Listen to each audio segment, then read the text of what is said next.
we are going to tackle on how to have an effective communication with Amazon support tips and tricks.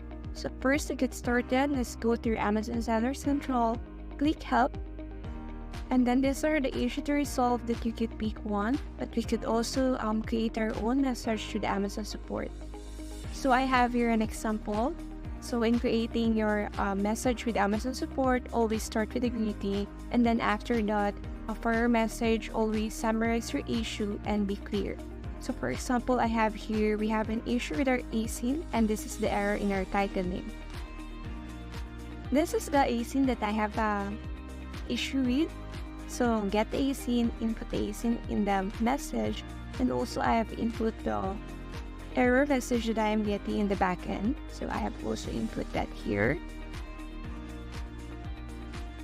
So also input the things that you have done in order to fix this issue. So for example, I have uploaded a batch path.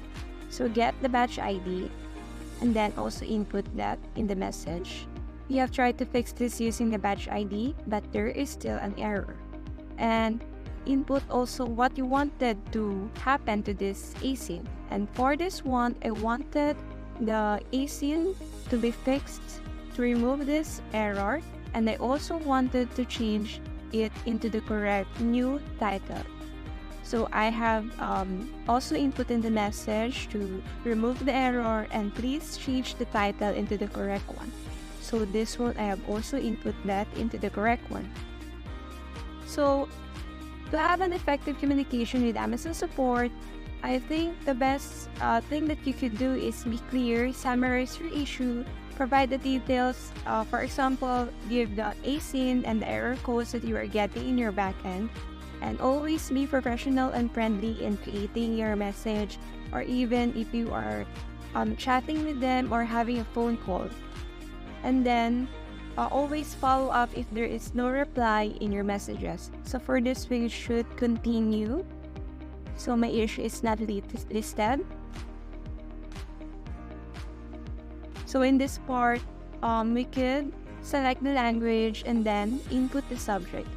So to easily track your cases, what I do is always I input the ASIN that has a issue and then the marketplace.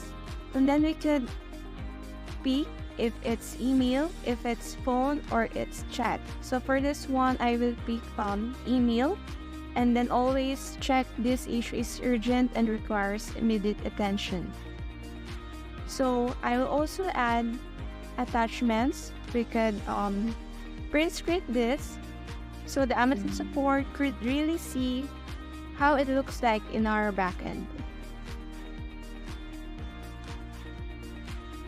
So there you go. We could just click send it. So as I've said before, if there is no reply from your case, from your message, always follow up, and then you could escalate it if you need it. So that's all. Thank you.